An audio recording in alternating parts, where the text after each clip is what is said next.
Welcome students.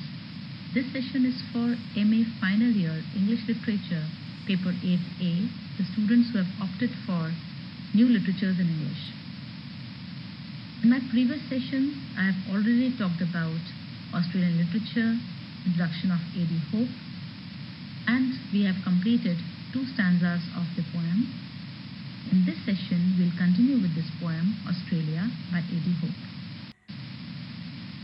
Before we come to the text, let's have a recap of the stanzas that we have already done in my previous session. In the poem, Australia, A.D. Hope is not enthused with the greatness of his mother country and is not prepared to sing its glory. So right from the beginning we know that he gives a negative and dull image of his place, Australia. He is appalled by the unique qualities of his country, which are mostly unattractive. So whatever list of the images that he gives for his own country, they are quite unattractive to the readers. The country has its special geographical features. It is assumed that Australia was once part of continent of Asia.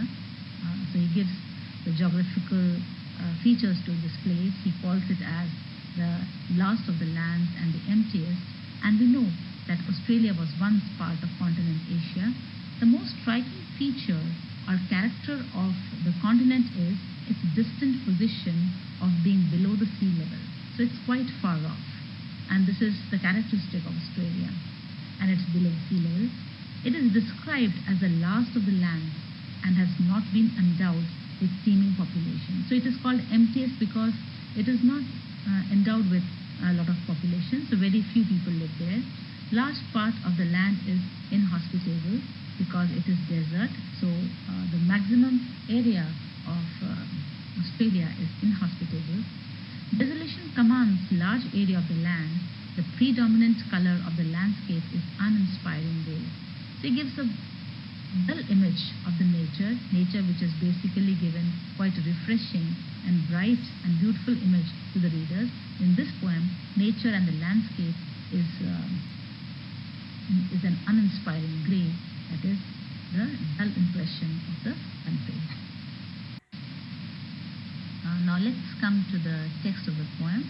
This is the 3rd stanza, and Hope writes about Australia that it's a place without songs, architecture, history, the emotions and superstitions of younger lands. Her rivers of water drown among inland sands. The river of her immense stupidity floods her monotonous strides from cairns to Perth. Now, this place, Australia, being the youngest of the land, he says that it is a place which has no history of its own, and even the rivers that usually flow from center to the sea, here it is the condition that rivers are flowing from the borders to the center, and instead of fertilizing the land, they get dried up in the parched regions, in the sandy areas of this place. So this Australia is basically a place of multiculture, but it looks like a young country, but he says that it is a place with a rotten interior, and it does not have any monuments, any legends, any emotions, but it's a place of false belief. So here in this stanza, we come to know that Australia, according to Hope, is a depleted nation without any song, architecture or history, and it does not have any identity of its own. And we see that it lacks in history, architecture, and even culture. It does not have its individual culture, songs or dance that make up a culture of any place. The image of rivers, basically rivers are symbols of life and sustenance and growth of any country. But Hope here gives the picture that the rivers of Australia are not life-giving, rather they cause a lot of devastation, and these rivers, they do not bring any sort of enlightenment, rather he gives a phrase, monotonous strides. that these rivers, instead of giving any enlightenment, they are producing monotonous people, people who are dull, who are boring, and who are just surviving. The people who are living in this continent, they are not living a life, rather they are surviving, and they do not have any pride in their life.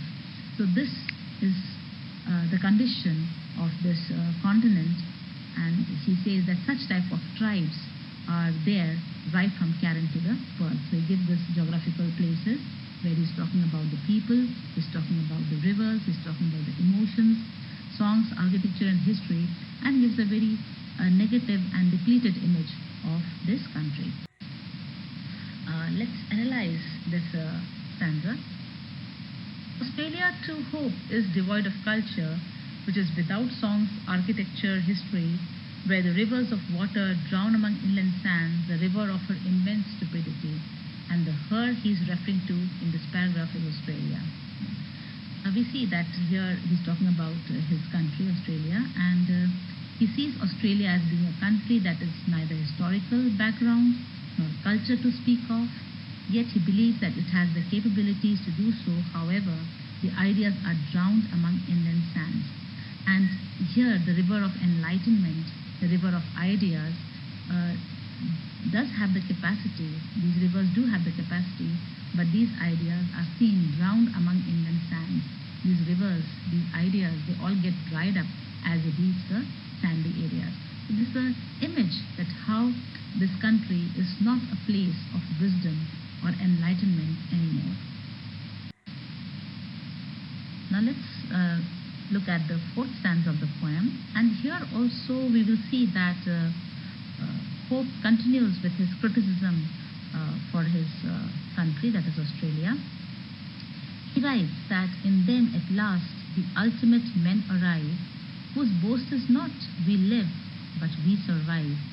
At night who will inhabit the dying earth, and her 5 cities like 5 teeming sores, each drains her a vast parasite robber state, where second-hand Europeans prolate timidly on the edge of alien shores.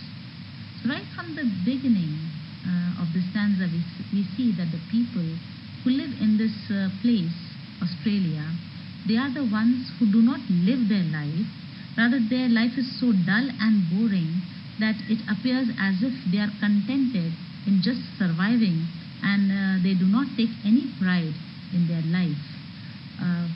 He then talks about these people who inhabit the dying earth, and he's talking about the white Europeans, the white races that commodified this land.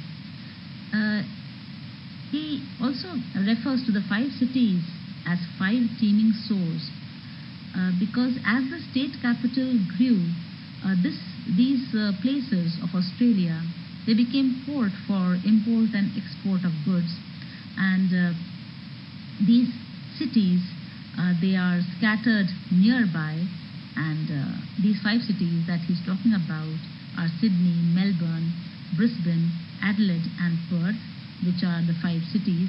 And he talks about that these cities continue to dominate the commercial and political life of this state, and he's criticizing these cities and calls Australia as a vast robber state, because Hope is of the view that the state itself gives the permission to steal and plunder, and he finds tyranny being prevalent everywhere in Australia.